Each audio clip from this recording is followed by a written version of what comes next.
ഈശോയിൽ സ്നേഹം നിറഞ്ഞവരെ, കെട്ടപ്പെട്ട് കിടക്കുന്ന ബന്ധനങ്ങളെ അഴിക്കുന്ന അതിശക്തമായ വചനം. നീ തകർന്നുപോയി എന്ന് കരുതുന്നിടത്ത് ദൈവം നിന്നെ ഇരട്ടി കരുത്തോടെ ഉയർത്തുന്ന അഭിഷേകമുള്ള വചനം. ന്യായാധിപന്മാരുടെ പുസ്തകം 15-ാം അധ്യായത്തിൻ്റെ 14-ാം തിരുവചനം.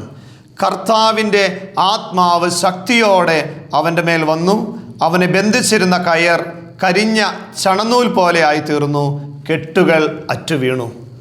കർത്താവിൻ്റെ ആത്മാവ് ശക്തിയോടെ സാംസന്റെ മേൽ കടന്നു വന്നതിനെ കുറിച്ചാണ് വചനം ഓർമ്മപ്പെടുത്തുന്നത്.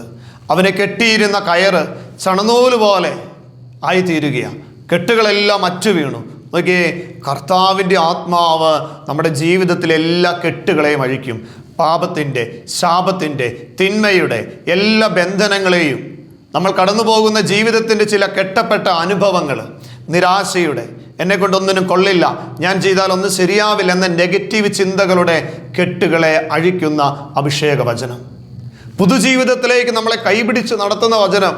നീ തകർന്നു പോയെന്ന് കരുതുന്നിടത്ത്, ഇനി നിന്നെ കൊണ്ടൊന്നിനും സാധിക്കുകയില്ല എന്ന് കരുതുന്നിടത്ത്, ദൈവം ഇതാ ഇരട്ടി കരുത്തോടെ, കർത്താവിൻ്റെ ആത്മാവ് ഇരട്ടി കരുത്തോടെ നമ്മളിൽ പ്രവർത്തിക്കുന്ന അതിശക്തമായ വചനമാണ്.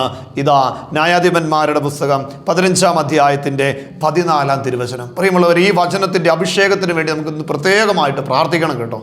ഈ വചനം ഏറ്റുപറഞ്ഞും ഇത് കാണാതെ പഠിച്ചും, കാരണം വലിയൊരു അഭിഷേക വചനം, ശക്തിപ്പെടുന്ന വചനമാണ്. നമ്മുടെ ജീവിതത്തിൻ്റെ തകർച്ചകളിൽ നിന്ന്, ഇല്ലായ്മയിൽ നിന്ന് ഉയർത്തെഴുന്നേൽക്കുവാൻ, ഇരട്ടി കരുത്തോടെ മുന്നേറുവാൻ ശക്തി നൽകുന്ന ഈ അഭിഷേക വചനം ജീവിതത്തിൽ നമുക്ക് സ്വീകരിക്കാം. നമുക്കൊരു നിമിഷം ഒന്ന് പ്രാർത്ഥിക്കാം. കരങ്ങളൊന്ന് ഹൃദയത്തോട് ചേർത്ത് വയ്ക്കാം, കണ്ണുകളടയ്ക്കാം. കർത്താവേ, ഞങ്ങൾ കടന്നു പോകുന്ന ജീവിതത്തിൻ്റെ ചില ബന്ധന മേഖലകൾ, ചില കെട്ടപ്പെട്ട അവസ്ഥകൾ, പാപത്തിൻ്റെ, ശാപത്തിൻ്റെ, ദുശീലങ്ങളുടെ അടിമത്ത മേഖലകളിൽ നിന്നും, തിന്മയുടെ ബന്ധനങ്ങളിൽ നിന്നും, ഞങ്ങളെ ഒറ്റപ്പെടുന്ന എല്ലാ ജീവിത സാഹചര്യങ്ങളിൽ നിന്നും, തകർന്നു പോയെന്ന് വിചാരിക്കുന്ന നിരാശയുടെ പടുകുഴിയിൽ നിന്ന് ദൈവമേ, ഞങ്ങൾ ഇന്ന് ഏറ്റുപറഞ്ഞ് പ്രാർത്ഥിക്കുന്ന ഈ വചനത്തിൻ്റെ അഭിഷേകത്താൽ ഞങ്ങളെ ശക്തിപ്പെടുത്തണമേ, ഇരട്ടി കരുത്തുള്ളവരാക്കണമേ.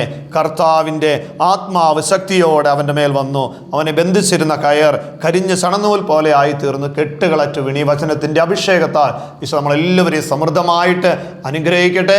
പരിശുദ്ധാത്മാവിൻ്റെ കൃപയുണ്ടാകട്ടെ. ഭക്തിയോടെ ദിവികാരുണ്യത്തോടെ കൃപ തെളുമ്പുന്ന ആശീർവാദം നമുക്ക് സ്വീകരിക്കാം. പരിശുദ്ധ പരമദിവ്യ കാരുണ്യത്തിന് ആരാധനയും സ്തുതിയും പുകഴ്ചയും ഉണ്ടായിരിക്കട്ടെ. പരിശുദ്ധ പരമദിവ്യ കാരുണ്യത്തിന് ആരാധനയും സ്തുതിയും പുകഴ്ചയും